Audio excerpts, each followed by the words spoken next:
একজন স্বার্থান্ধ মানুষ কোনো দিন কোশ্চিন কালেও ভালো মুসলমান হতে পারে না। তার নামাজ দিয়ে, তার রোজা দিয়ে, তার হজ দিয়ে, তার ওমরা দিয়ে, তার মসজিদ নির্মাণ দিয়ে, তার মাদ্রাসা নির্মাণ দিয়ে, কোরআন তেলাওয়াত দিয়ে, জিকির আজকার দিয়ে, সব কিছু করার পরও আপনি ভালো মুসলিম হতে পারবেন না যাবত না আপনি স্বার্থান্ধতার বেড়াজাল থেকে আপনি বেরিয়ে আসতে না পারেন। স্বার্থান্ধের এই জায়গায় যদি আপনি দাঁড়িয়ে থাকেন তো আপনি কখনো মুত্তাকি, আপনি কখনো ভালো মুসলমান হতে পারবেন না। আপনি নিজেকে নিয়ে ভাবতে হবে, আশপাশে মানুষ নিয়ে ভাবতে হবে। এখন আমাদের অবস্থা হলো, চাচা আপনার জান বাঁচা, আমি ভালো আছি কিনা, বড় জোর আমার মানবিকতার গণ্ডি, আমার উদারতার গণ্ডি, আমার ভালোবাসার গণ্ডি, এটা হলো আমি, আমার স্ত্রী, আমার ছেলে মেয়ে। খুব বেশি উদার মানুষ হলে একটু ভাই বোনকে নিয়ে চিন্তা করে, জাস্ট এটুকু, শেষ। কেউ কেউ শ্বশুর বাড়িকে হয়তো গণ্ডিতে রাখেন, ফিনিশ। আর বাকি কে বাঁচলো, কে মরলো, কে ধ্বংস হলো, দেখার কেউ নেই।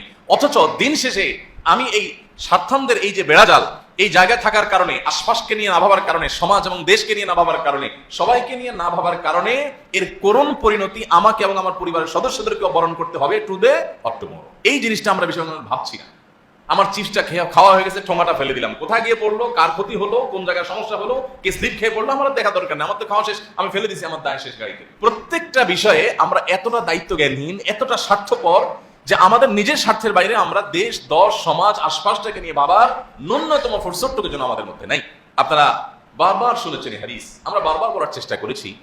নবী করিম সাল্লাল্লাহু আলাইহি সাল্লাম বলেছেন, আহাব্বুন নাস ইলাল্লাহি আনফাউহুম লিন-নাস।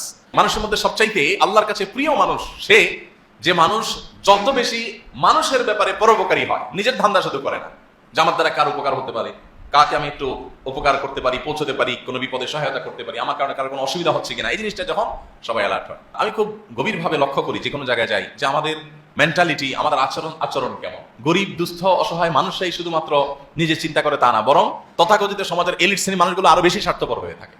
তাদের মধ্যে স্বার্থপরতার পরিমাণ আমি আরো বেশি লক্ষ্য করেছি। আমি দেখেছি 4 তারকা 3 তারকা মানের হসপিটালেও আমাদের স্বদেশী ভাইদের অনেককে দেখেছি স্বভাব যে আমি বেঁচে থাকি, আশপাশ সব ধ্বংস হয়ে যায়। আচরণ, কাজ কাম, ময়লাটা ফেলে দিলাম, কি হলো না হলো। আমি প্রায় সময় একটা উপমা আপনাদেরকে দিয়ে থাকি, যে বাসায় চিংড়ি মাছ আনছেন, চিংড়ি মাছ কোটাকাটি শেষ, বাসায় সেটা থাকছে, আগের দিন আনছেন, কুটাকাটি করছেন, এখন গন্ধ ভাইরাস আপনার কিচেনে ময়লার যে বিনটা আছে সেখানে আপনার দুর্গন্ধটা ছড়াচ্ছে। তো আপনি কি করলেন, পলিথিনটার মুখটা বেঁধে আপনার দরজার সামনে রেখে দিলেন। তাতে কি হলো, আপনি বেঁচে গেলেন, আপনার পরিবার বেঁচে গেলেন, গন্ধ আর আপনাদের কষ্ট দিচ্ছে না। কিন্তু গন্ধটা এখন কে পাচ্ছে?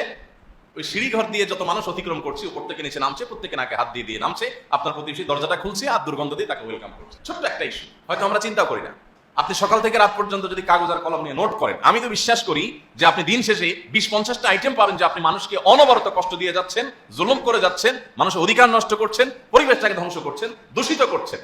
আপনি আবার গরমের তীব্রতায় হাঁপ ছেড়ে বলবেন, দেশটা কি হয়ে গেল, সব মানুষ অমানুষ হয়ে গেছে, কেউ একটু গাছ টাছ লাগায় না, কেউ একটু দেখে না। এই একটি কারণে আমি আমাদের সর্বস্তরের ভাই বোনদেরকে বলতে চাই, আমি নিজেকেও সবসময় বলি যে আসুন আমরা মানুষ হই, ভালো মানুষ হই, পরোপকারী হই, এবং আমাদের আশপাশটা নিয়ে আমরা একটু ভাবি। যদি না ভাবি, এটা আমার দিনদারিতার কমতি।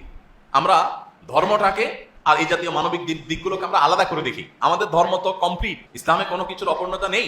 আপনাকে জাতিসংঘের কাছে গিয়ে কোনো কিছু ধার করতে হবে না, আপনাকে তথাকথিত মানবাধিকার সংস্থাগুলোর কাছে গিয়ে কোনো থিওরি, কোনো আইডিওলজি, কোনো স্লোগান, কোনো তথ্য, কোনো কিছু তাদের কাছে ধার করতে হবে না। আপনি ভালো মানুষ হওয়ার জন্য, একটি বাসযোগ্য পৃথিবী, বাসযোগ্য দেশ, বাসযোগ্য সমাজ গড়ে তোলার জন্য আপনাকে কারোর কাছে যেতে হবে না। আপনি ইসলামে ফিরে আসেন, ইসলামে সবকিছু আছে। আমরা যদি ইসলামটাকে ভালো করে বুঝি, তাহলে সমাজটা বসবাস যোগ্য হয়ে যাবে। আর না হলে এটা দিন থেকে দিন আরো ভয়ঙ্কর আকারে চলে যাবে।